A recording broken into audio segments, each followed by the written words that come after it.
Et il est 8h23. Apolline de Malherbe est là dans ce studio. Bonjour Apolline. Bonjour Adrien. Hervé Gattegno a pris quelques vacances, il sera là lundi prochain. Mais vous êtes là, vous, en direct évidemment. Macron, monsieur Macron, disent certains, avec tout le mépris que ça cache, agace ses petits camarades au gouvernement. Apolline, jusque-là, le ministre de l'économie, il n'avait pas convaincu les frondeurs. On le savait, on l'a vu la semaine dernière, mais il avait le soutien du gouvernement, des appuis plutôt forts, appuyés. Et même ostensiblement, Manuel Valls qui toute la semaine a soutenu Emmanuel Macron.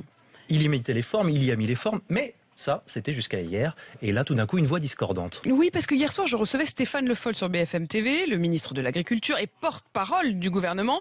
Et en fait, c'était un peu le choc des chouchous. Stéphane Le Foll, c'est celui dont François Hollande a dit une fois à l'Élysée, c'est le fidèle des fidèles, Stéphane Le Foll. C'est le loyal des loyaux, un des plus proches, celui qui m'a accompagné pendant toutes ces années pour m'amener là où je suis, c'est-à-dire à l'Élysée. Sauf que depuis, il a été détrôné, Stéphane Le Foll. Il y a un nouveau chouchou, un chouchou dont le président depuis des mois prononce en permanence le nom, Macron par-ci, Macron par-là, et ben Macron, jaloux.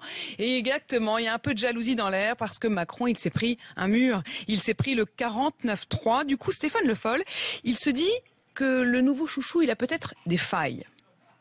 L'expérience, elle s'acquiert. C'est pas quelque chose qui s'apprend. Ça a été une des difficultés pour Emmanuel Macron cette semaine, de ne pas avoir eu cette expérience. Mais alors, Emmanuel Macron est quelqu'un qui arrive et qui va vite. Qui est aujourd'hui très haut, confronté à une loi, à un débat, je l'ai dit, je le pense. Oui, il manquait peut-être un peu de cette expérience que vous avez. Plus laborieux, sûrement. Mais voilà, au bout du compte, j'accumule. Oui, Stéphane Le Foll qui était avec vous hier en direct sur BFM TV, le porte-parole du gouvernement.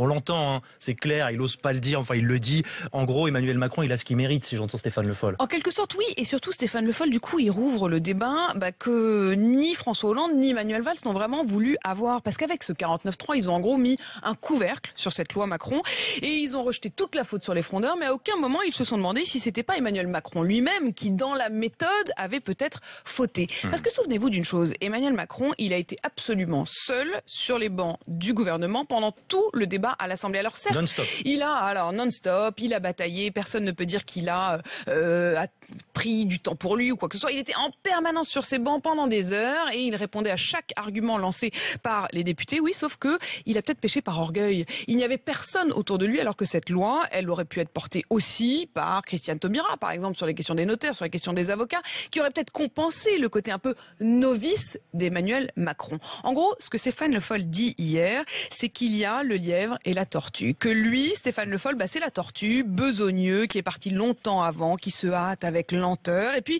Emmanuel Macron, lui, c'est le lièvre, pressé, mais qui se plante un peu à l'arrivée. Alors bien sûr qu'il y a de la jalousie, mais il y a aussi cette idée qu'Emmanuel Macron, c'est le novice qui, à un moment, manque d'expérience. Sauf qu'Emmanuel Macron, il est novice, mais il compte bien le rester. Il m'a confié la semaine dernière, je suis novice, c'est ma force, je n'ai pas de poids politique, jeune, techno, énarque, pas élu. C'est effectivement sa force, sa singularité et surtout, il n'a pas envie de changer. En privé, il a également confié la semaine dernière, ma plus-value dans le système, c'est d'être à peu près libre. Pourquoi voudriez-vous que j'aille m'enchaîner? Si j'étais candidat étiqueté PS, je ne prendrais plus aucun risque vis-à-vis du parti. Eh bien, tous ceux qui sont étiquetés PS auront donc entendu le message. Quand on est étiqueté PS, quand on est élu PS, on a plus de mal à prendre des risques et à être libre.